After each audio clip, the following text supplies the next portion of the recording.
Happy Engineer, welcome back. And Robert, I'm super excited for this. Your t-shirt, it's a really interesting starting point for our chat today. Nobody cares. Well, I mean, I care, at least that you're here. Thanks for Well, making I time care. for being here today, man. This is amazing. The Yeah. accountability guy himself. Would you be willing to just explain what's the deal with nobody cares? Why is that on your t-shirt? That sounds like a kind of crazy phrase for a It is. guy who's known Yeah. for accountability. Well, it's to get people's attention. That was the main point of it when we first decided we were writing this book, and we had a really long title, Peak Accountability: The Journey from Victim to Victor. And we're like, man, no one's going to want that book. And we were reflecting that at the turning point of accountability is where you say to yourself, wait, nobody cares unless I care enough to do something about it, which is the turning point in everyone's story Mm. where they go, I can blame, I can make excuses, I can say I can't, I can wait and hope, or I can own it and I can do something about it.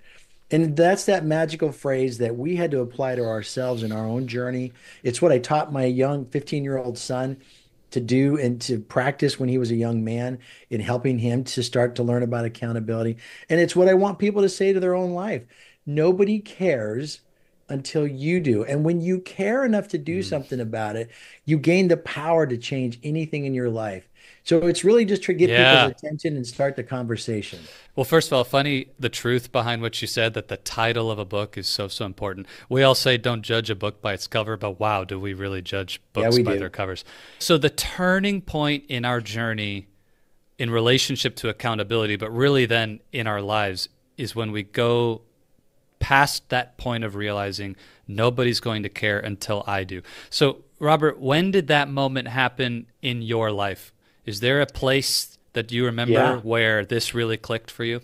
Yeah, it did. 2019, my beautiful wife Kathy and I had come together for our annual planning day. We used to go away for a few days somewhere cool and plan, but money was tight, so we were doing our living room.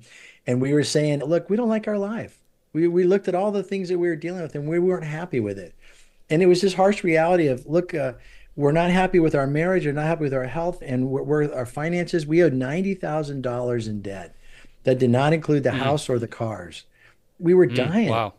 And so I said, look, hey, if we're not going to fix this somehow, if God's not going to bless us, which is a phrase we'd use, meaning God would fix all of our bad decisions. If God's not going to bless us, then let's sell the house and let's just start over because I'm tired of living like this. And all year long, we kept thinking, okay, God, don't let us down. Come on, drop a big bag of money in the backyard. Let's get going. And surprise, he did not. And so what he did give me was vertigo in September. I got that for 16 days. And towards the end of that, I started telling Kathy, look, what if I have vertigo the rest of my life? This is debilitating. I can't work. We're screwed. Well, God took it away. And I said, okay, that was a sign from God that you need to get your act together and own this thing. And so we Wow. decided end of September, okay, that's it. We're putting the house on the market. We went through this whole journey of selling our house, moving into this house where we live now, and starting over. And the freedom that we found in owning that journey was amazing. Mm, And it fired us up to look at everything else in our life, our marriage, our health, our relationships, everything that we were doing, going, well, am I not happy with that too? Well, what am I going to do about that? The power that we felt like, look, if we change that, we could do anything. hmm And it was so encouraging to do that. So this planning meeting, I know you said you usually go away, but you were in your living room. Was this just a choice for you and your spouse together, just a relationship thing? Was it a business thing? Like what was that? Well, Why she did is my you business decide to do that? partner. She is my business partner, but we did this as like a boondoggle for us to go away and travel somewhere and have a few days to look back at last year and look at this year and say, with intentionality, what do you want your life to look like? And every year we'd have something else. Okay. We were going through different journeys in our walk with the Lord and our relationship with each other and how we raised our kids. And I'd say, if we're looking at something and we're not happy with it, let's work on it this whole year. Yeah. We had our Yeah. annual planning session, and it always inspired us to have a focus for the year. That's really cool that you had that rhythm. So my kind of engineer brain cranking here, Robert, what was different about 2019 than Good question. 2018 and 2017? Like if you've been doing this every year with your spouse, what changed? How did you miss it all those other years and suddenly become aware and make this turning point decision? What was the difference in 2019? I'd say 2019's review was still the same way.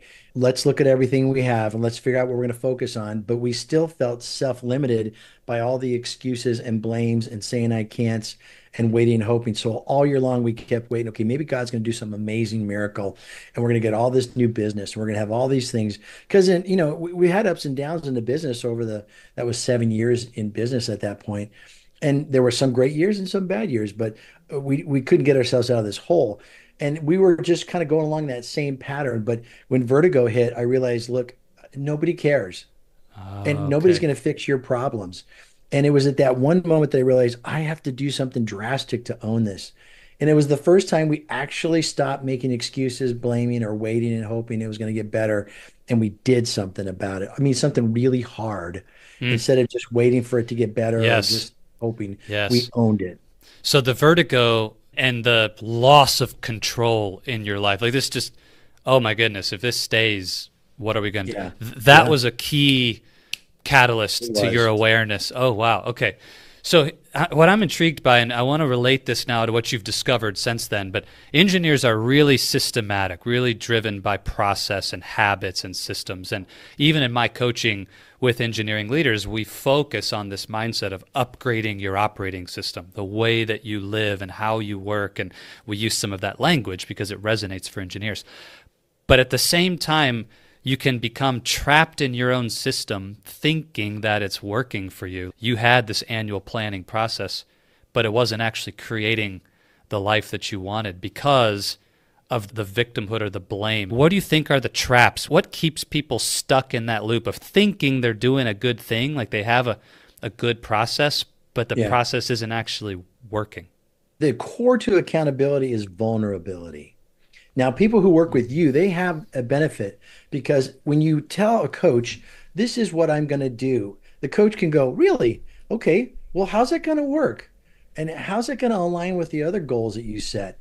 And you told me you wanted to spend more time with the kids, but you tell me the solution is this. Those two don't align. So tell me how that's going to work. And the problem is we don't let people know our real truths because we don't want them to really get in our business and tell us what to do. Mm. And so we just kind of let them know a little bit of our plan and we kind of spin it a certain way. And, even Kathy and I would have all these plans that, well, we'll do this and we'll cut back here, we'll cut this. And no, man, you owe $90,000. There's no cutting. You're not going to make that by cutting corners. Yeah. And we invited a financial advisor to come to our home and we paid him $250 to sit and look at our finances and go, here's where we spend our money. Here's what we want our life to look like. What do you think? And he's like, oh my gosh, is this how you guys live? He was brutal. He was in our face. And we're like, yeah, this is kind of how we do stuff here. We could have run secret. Nobody would ever know. We lived in a beautiful house with a movie theater upstairs, and we were in a really great neighborhood. Everybody was really well off. Nobody would have ever known. But when you invite someone in and you're truly vulnerable and honest, you can actually get help. But as Ugh. long as you keep spinning it in a way that lets you feel good about yourself, you remain a victim. Robert, you're sharing my story in that narrative. I got into my engineering career hardworking, super intelligent, wanted all the accolades and success and promotions and like I was one of those guys. Like, let's go for it. And on the outside, I made it look to everyone like things were going great. But on the inside, nothing was working. My marriage was collapsing. I was really unhappy, but I didn't know what to do with it. And I just wanted everybody to see the perfect version. I didn't show up with vulnerability until it was too late. Divorce and depression. And I tell people during that rock bottom, the moment when it all turned around was when I finally told the truth. I finally opened up, in this case, to my therapist and my mom and my sister about what was really going on. That's what allowed me to start healing and rebuilding Yeah, faith and family, etc. So you mentioned accountability and vulnerability are linked. they're together. What do we do if we're not courageous enough to be vulnerable? Does that just leave us, you're out You of have luck? to want it bad enough. What we say is when the pain of where you are is worse than the pain of where you're going to go, you will change. And with Kathy and I, we had years of kicking it down the road, thinking next year, next year, next year. And then when we didn't start out owing $90,000, it was $5,000 and it was $20,000 and then it was 40,000. And it just kept going up and going up. Wow. And every year we'd say, well, this or well, that, or well, I don't know. And, well, we couldn't do this. And all these things that were just self-limiting because we only said, these are the rules. This is all you're allowed to do. But the world was this big and all we were willing to do was this. A lot of times we say we can't do something, but what we really mean is I won't. Mm. And the longer we kept saying, I won't, or I can't, we can't sell our house. We can't cut back here. We can't do this. Yeah, you can. And you know how you know you can? When you have to. When you lose a job and all of a sudden you don't get to stay in that country club anymore because it's $650 a month. You don't get to have that car because it's 800 and something dollars a month. All these things that you start looking at that you can't get by with, well, you certainly can when you have no choice. So why wait till it's ripped out of your hands? Yeah. Why not Wow. own the journey that you want? I always tell my clients, are you trying to optimize a crappy life that you ended up with? Why don't we just pull back, look at the life you want, and let's build that one? Because I think most people spend their lives trying to optimize the crappy situation they ended up in, instead of really being willing to step back and go, okay, this is what I want my life to look like. This is what I want my marriage, my faith, my health, my friendships, my money, all this stuff. I want it to look like this. Great. Let's work backwards. That's what we do in a company. That's Yeah. what my CEOs do with their business every year. This is the company I'm chasing. This is where I'm going. All right, well, what do we need to do this year to get there? And we just keep working backwards. Why don't we do that for our lives? Hmm. So let's say I'm bought in. Robert, you're right.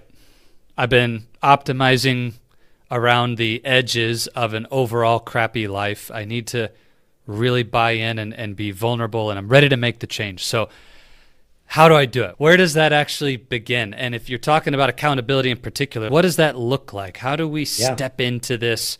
Tell us what you've discovered and how you would coach your clients. What is the way that we bring this energy of accountability to life? When they're truly bought in, when I'm really truly bought in, I've already worked through the lies that have held me back. And it's not until you get to the point where you say nobody cares that you're really bought in. So quickly, the book outlines this premise. You're unaware of what accountability looks like. When you do, you blame, you make excuses, you say you can't, or you wait and hope. And those four things hold you as a victim. No one wants to Mm. be a victim, but we play a victim too often. And until you're willing to say, wait, nobody cares unless I care enough to do something about it. And when I care enough to do something about it, I gain the power and opportunity to change everything in my life. So everything is up for grabs at that point. And so then you have to start on the journey towards accountability. The first thing you do is you acknowledge Ooh, real reality. quick, before you go to that, can you list those four things again? Because that was Yeah. a really powerful list. These are things that will hold you back or keep you stuck in the Yep. lack of accountability. What were They're the those? things that make you play a victim role when you're not even aware of it. And they're the chapters of our book: blame, excuses, saying I can't, and waiting and hoping. Oh, wow. And I do those in different levels at different things. In some area, I might be waiting and hoping. Even those of us who are followers in Christ, we look at our lives and the Bible says, wait upon the Lord and he'll renew your strength. That's not sitting around doing nothing. That's active waiting. That's doing something. But God can't steer a boat that isn't moving. And for you to sit there and wait for God to show up and do something, he doesn't work for you. He expects you to be a farmer and he'll bless the crop you planted. But you got to plant the crop and then you got to pull the weeds and keep the animals out of it. You still have work to do. So we're not Yeah, sitting around waiting unnecessarily and blindly waiting for God to fix our problems. We have work to do. So all those I four love that. things that we go through gets us to the point where we realize, okay, nobody cares. I'm going to own it. And then we go on this journey of creating a way to get better. And the first thing is you acknowledge the reality of where you are.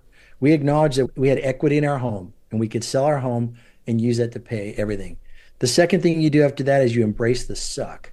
And that's a chapter. It's called Embrace the Suck. That's Salem, who Yeah, co-authored this book with me, was in the military. And they have a phrase, embrace the suck. And it sucked to sell our house. It sucked to tell our neighbors when they saw a for sale sign, hey, you moving? Where are you going? Oh, we're going to try and find a place that's a lot cheaper because we can't afford the life we created. Oh, they were not ready for our wow. honesty at that moment, but I had to Wow. own it. I had to tell people this is it's like an Yeah, alcoholic saying, hey, I don't drink because I'm an alcoholic, instead of just going, no, I'm okay. You declare it. You say, boom, this is my issue. mm, So we embrace the suck and then we find a solution. And it was amazing how easy the solutions came to us once we had embraced the suck because we knew this is going to suck. And before you acknowledge the suck, that solution is not that great because that's hard work. I don't like that one. I don't want to move to that area and I can't live in that house. Look, it's going to suck. So let's get our head around it. It's going to suck. Now get over it. Now, when you look at that place to rent, you're like, that's not so bad. I mean, versus living in an apartment that I'm sharing with some other people. I mean, I could go that route, right? Go share a home Yeah. with somebody. So you embrace the suck, you find a solution, and you make it happen. And the make it happen one really is made possible by surrounding yourself with people who will fight for you, encourage you, support you, and kick your butt Yeah. when they need to. But that's where the vulnerability comes. Nobody can hold you accountable. Only you can hold yourself accountable if you want to. And one of the ways to make that happen is surround yourself with other people who will be on the journey with you, who will say the hard things in truth. That's what I do for a living. I run peer groups with other business owners who get in a room and tell each other every month, this is my struggle, this is my problem, these are my challenges. And we all go, yeah, I know what that's like. Well, Hmm. here's what I do. What are you going to do? And we ask questions and we challenge, but everybody owns their own journey. No one's doing it for each other, but we're on the journey together. Yeah. I was just in a session with Cody Sanchez, who's pretty big in the personal finance and small business world these days. And she said that you are where you are because you've done what you wanted instead of doing what's required.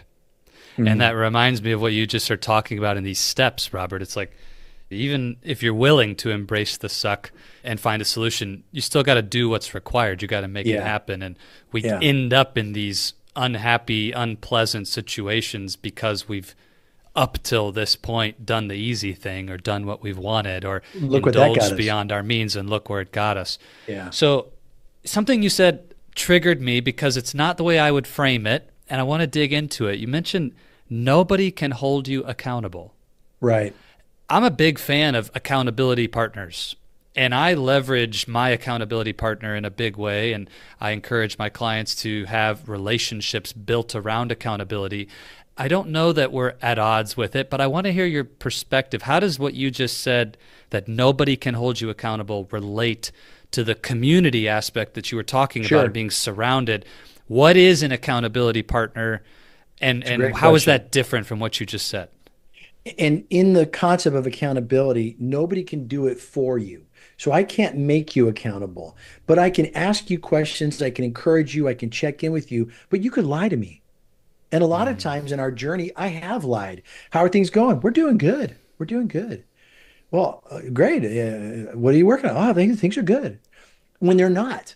And so even that accountability partner who's calling you and asking you in genuine sincerity, if you lie to them, it doesn't work. So they don't have the power. And what happens is we get an accountability Yeah. partner and then we put the weight on them. Well, I have a buddy, he's checking in on me. It's not his job to do your accountability. It's his job to check in on you from time to time. But what are you going to do? You're going to call him and say, you didn't look at my finances very well. You didn't manage my checkbook very well. It's not his job. Their job is to join you in the journey of your vulnerability. And if Mm. you're not going to be really vulnerable and honest, it doesn't work. I've been in a men's accountability group in my church when I was younger. And I remember being with this guy for years. And then one day out of the blue, he's like, yeah, we're getting divorced. We're like, whoa, whoa, whoa, where'd that come from? Yeah. We've How is been a that group. possible? We meet every week for the last 3 years, and you've never said a word about your marriage. Yeah, we haven't been getting along for a long time. What the heck? What's this accountability group for?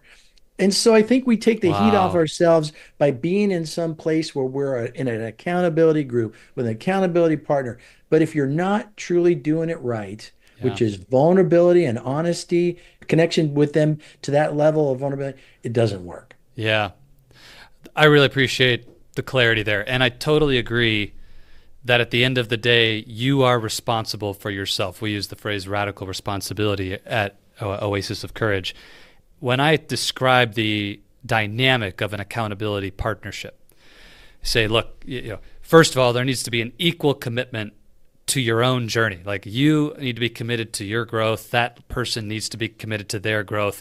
And it needs to look similar in terms of your hunger and commitment and and drive towards wherever it is that you want to go. Because it's no fun to be in an accountability relationship with somebody who's not growing or not going on the same journey that you're going on. It just doesn't have that energy. Maybe But in a then different category, but still the process. They're still working the process. yeah, sure, absolutely, right. You don't have to be on the exact same company or same trajectory, but at least we're both aiming for similar types of goals. Yeah. It helps, not required, but it really helps if you have that. Yeah. But the piece that I think is the same is I describe to people, look, I'm if you and I, Robert, are in an accountability relationship, I'm not responsible for your results. Right. But I am responsible to you as your partner and friend and colleague and accountability commitment. I'm responsible to you. I'm not responsible for you. If I don't check in when I said I would, that's on me. But if you don't do what you said you're going to do, or you lie to me, you don't have the courage to be vulnerable. That's on you. That's probably a good time to remind everyone the difference between responsible and accountable. Responsible is doing something. Accountable is owning it. And so I can be responsible. I could show up at my job every day. I'm responsible. And I give you a paycheck because of that responsibility. But what I want for you is to actually give a damn. I want you to care about my business like I care about my business. I want you to think, well, wait a second. The purchasing guy didn't order that. I'm not in purchasing, but I am in operations. And I see that the shelf is empty and it's been empty for a few days. And I know we have an order coming up. And I go and I talk to the guy. Hey, did you order this? Oh, I did not. Now you could easily say, that's not my job. And people who say that's not my job are responsible to the job they have, but they are not accountable to the goal of what we want, which is a successful business where you continue to get a paycheck, maybe even grow. And so I think we need to teach our people, I'm not looking for you to show up and punch the clock. I want you to be accountable. I want you to think about what we do. I want you to be off your Facebook page, caring about the productivity of the day and not being so bored that you have all this downtime to just do other random stuff. So, Robert, how do you as a leader create that kind of a culture of accountability? What does that look like in the practices? Are there tools or systems or ways that that's embedded into the DNA and culture of a team?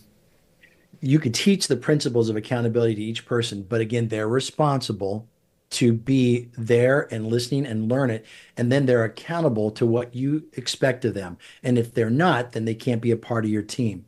But I think the reason why people don't get excited for where they're working at is the leader hasn't created a clear vision of what we're doing and why we're doing it. When we talk about delegation, this is a great principle for the problems we're having at people working at home, is that we haven't effectively delegated to them. We haven't told them the why behind some of the behaviors. So when they do the minimum they have to do, we're being responsible. I hate to do air quotes. I don't know if I have to do that anymore. Where we're being responsible, I punched in for the day and I was responsible to answer every email that came my way. We're not giving them a vision of where we're going, that they get excited, that they think beyond the tasks they're doing to the reason behind it and take it up to a level that they can actually say they're accountable. The very first thing you said, I want to go back to because it takes major courage as a leader to believe and act on what you said, which is, hey, if the person's not committing and buying in and showing up with that spirit of accountability, then they can't be on the team. Right. If you want to build a company with a culture of accountability, once you've given someone every ample chance to learn it, embrace it, and live it, if they don't or won't, they can't be on the team. That's a hard line. You know, most people that doesn't would go say, in a vacuum, though. There's a lot of other things that affect it. If I have a bad boss and I've not reined in the behavior of other people, some people have given up because why would I even try? This guy I work for is such a jerk. Okay. So part of our job responsibility as a CEO, owner of the company, is to have created a vision where everyone can get excited. But we also have to look at all the people that are playing to make sure everybody is owning this. One leader can be very detrimental to the followers that are out there deciding to give up on stuff. But if you're going to be someone who's creating a place where everyone owns it, you have to give them clear and compelling communication, the tools to do their job, the training to do it well, and then you can hold them to a level of accountability that everyone would rise up to. But if I'm not creating all those first three things, I can't delegate, and people can't be accountable because they don't know where the heck we're going. Yeah, that's going to resonate with so many engineers who I coach, managers, senior managers, directors. They have great intention, Robert. They want to lead well. They want to accelerate their own career and see the teams that they lead succeed. but one of those pieces is missing. Either their VP or their director above them isn't living this, so they're working for a bad boss, or they don't have the tools, or they're not given the things they need to actually embrace it, so they feel trapped. What would you say to somebody if you were coaching someone who's like, Robert, I want to make a difference in my company and lead this way, but I'm just a senior manager at fill in the blank Fortune 500 organization, and my boss doesn't get it or doesn't care. We don't have the tools to do the Let's go back to that whole principles of accountability, and let's look at where they're playing a victim in that conversation. Hey, I got a bad boss and I can't. Well, I'm just saying the word I can't. So do you mean that you won't? Well, what am I going to do? Go tell him that he's a bad boss? Yeah. And what if he doesn't change? So what could you do? I could go get another job. Yes. You could also go to the CEO and say, do you know what Joe's doing in our department? Do you know I had a candid conversation with him? The Bible says if you have a problem with someone, you go to him privately, one-on-one, you try and address it. That's right. If that doesn't work, you take another buddy with you and they corroborate the perspective. So take a buddy with you and go, look, me and Susan, we both agree. You're doing this wrong. You're being rude. And if the guy says, get out of my office, then you go to the CEO and you say, hey, this is not working.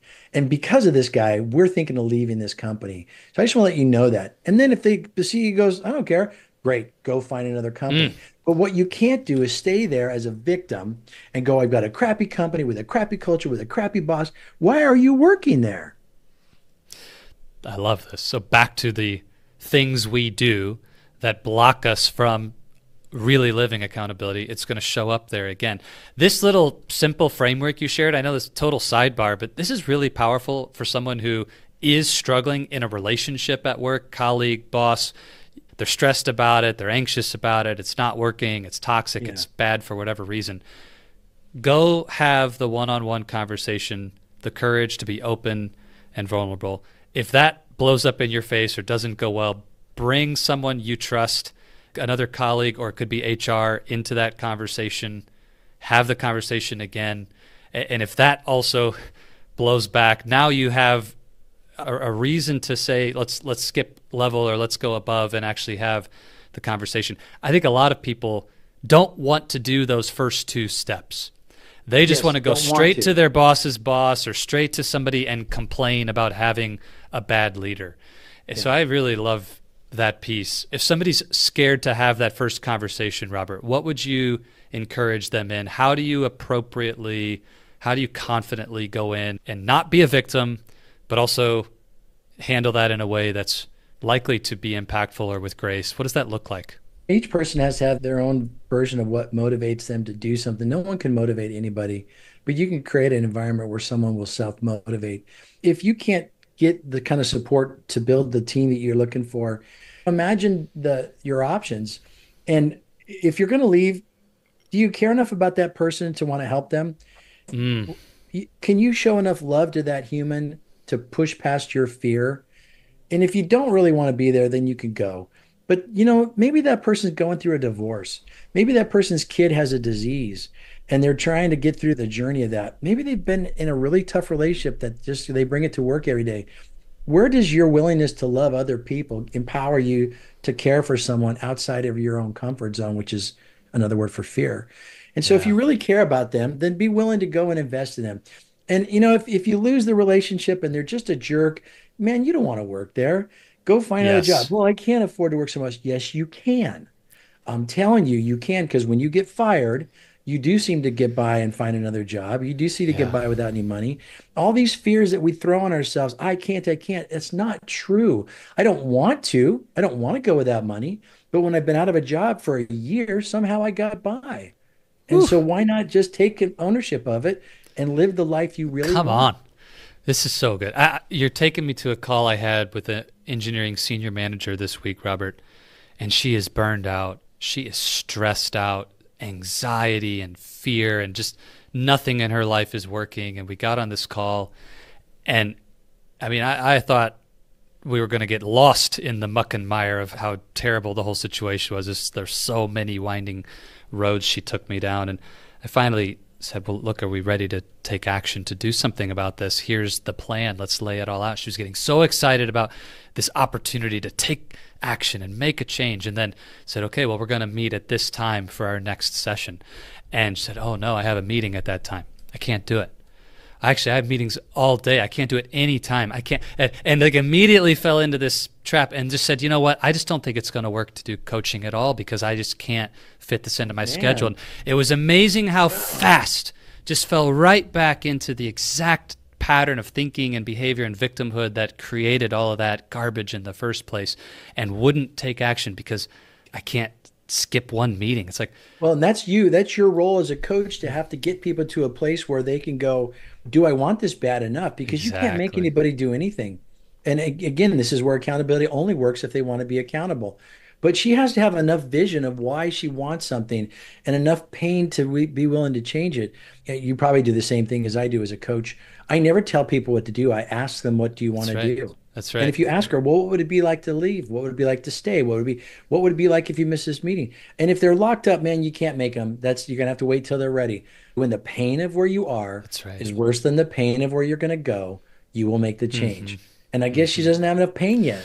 Well, good news, Robert, is luckily, because of being in a live coaching conversation, to your point, was able to just say, well, hold on 1 second. 10 minutes ago, didn't you just tell me that you're not sleeping, that the anxiety is hurting your health, that your relationships are falling apart, that you're working 12 hours a day and you're burning out and unhappy? Is that still true now? Yes. Okay, so do you want to figure out a way to free up some time to take action, or do you want to keep doing what you're doing? Yeah. Luckily, the answer was, oh, yeah. Okay. Good for her. You're right. But sometimes you have to have that help, right? To put it right back in front of you and say, hey, look at the pain. Are you sure this is the life you want? Let's apply this to one other area as far as leaders goes. I know you have some passion around this. We talked about it before the recording today. A lot of engineering managers are facing challenges with how their teams are distributed around the world. Some are on site, some are remote. Many companies are struggling with back to office mandates, and employees are not happy about it, and how to manage this sort of hybrid environment since COVID, and it's still kind of all a mess. What's your perspective about accountability, working from home? Does it change anything? Where do you stand on it? What should we know about that space? Yeah, there's an awful lot of talk about this. We've heard quiet quitting, we've heard quiet staying and quiet cutting and all these things that are going on, but nothing's changed in the last 10 years. The Gallup poll that shows about the worker disengagement is the same percentage as it has been forever. It's something like 63% of the people are not actively engaged at work. A lot of this problem is a lack of leadership, a lack of vision from the top, or the inability to get it from the top down to the bottom rung. Sure. And so I think what we're looking at this point is for someone to say, if I'm going to have a workforce that's remote, I have got to be so crystal clear as to the vision, the purpose, the mission, all the mojo behind what we do that enables us to function without someone babysitting them. And I mentioned it earlier briefly, but in order to effectively delegate, you need clear and compelling communication, the tools to do it, and the training, and then you can have people be accountable. Well, as a CEO or owner of the company, you've got to create this clarity that everyone gets it. How do people that are part of a ministry that are all around the world seem to all be doing the same thing? Because they get it. They're passionate about it. They go build a habitat for a home somewhere in some place. It's totally different city, state, but they're all doing this thing and they all get excited and they give money to the charity and they work really hard and they brag about it and they care because they get the vision. You got people you pay a paycheck to and you can't get them to do their work. And I think that's on you as a leader because it starts with you to be accountable. Have you created something that is so exciting and so involved that they give a damn? And they don't because they don't know where we're going, what we're doing. I got a bad boss. I can't push pisses. I got customers that are problem. All these things that go on with a lack of clarity of the vision just makes you want to give up. So I think if we're going to have a workforce that is remote, you've got to give them all those tools and say, hey, I don't care what hours you're at work, unless you're at a company where they need to be there answering the phone at a certain time. I don't care what hours you do your work. Just get everything done. Then the question is, well, what is everything? Great. That's why we build processes and procedures with goals and KPIs. We lead people and we manage processes. And we have leaders who are not good at creating a process, so they just try to manage people. So go back and let's get Yep. some processes and goals and tools and all those things that a healthy business needs. So you can leave me alone. I'll do my job. I'll rock it. And then when I'll be done so early, I can come back and ask for more. But that comes back to a culture of, hey, we don't just do our job. We do what needs to be done to be delivering the overall value of the company. So So if good. I'm done, I'll call back and say, I need more work. So good. Lead the people, manage the process. And so it sounds like, in your perspective, if you're willing to create clear communication, provide the tools, the training, and hold people accountable and let them hold themselves accountable, it shouldn't matter if they're in an office It or at does not. home or anywhere else. That Yeah. can be done with a great vision as a leader anywhere. That's your perspective. Yeah. One thing we create with my clients is something called the water line. And it's a one-page document where we put our mission, vision, and values and purpose if you have that clearly lined out. Yes, And then yes. we put key policies and the goals for the year. And just a couple key policies that are really critical for where we're going and a couple key goals for the year.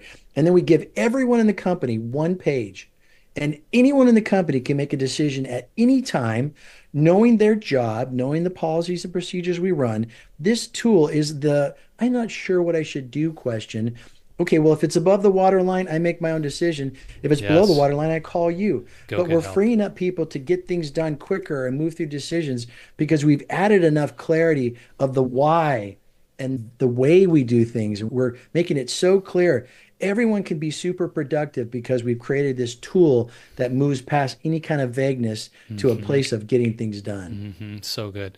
Robert, a couple more quick things before we wrap up today. First, if I'm curious about myself or my team, where do we stand in our action and embracing an accountability culture? How am I doing? What are the red flags that I would look for? What are the indicators that it's not happening? Or is there certain types of outcomes or certain patterns of vocabulary? I've heard when the word can't comes up might be a great example of that. What are the other little red flag or indicators that there's work to do when it comes to accountability? I think if we've not built a culture of accountability, we know it. I mean, look around. If people aren't doing what they say, we have a meeting. We all nod our heads. Yes, we will do this. And then we leave and nobody does it. And then we come back and nobody's challenging them. Hey, we all said we'd have this turned in, but yeah, I didn't get it. I was really busy. Excuse. I was going to do that, but Joe said I didn't have to do it. Blame. I don't know how to do this. I can't. I don't have the skills. I can't. We look at all Victim. these things. So Yeah. we see some of these key words, but more importantly, when it comes back and it's not done, we don't do anything about it. We go, well, you got to get it done next time. And quarter after quarter, we let bad behaviors continue on. So we built this culture where no one takes anything seriously because no one ever gets fired. This guy's a total jerk and he still has his job for 6 years. And we look around and we see all these things that go on and we just realize we know that we're living in a place without accountability.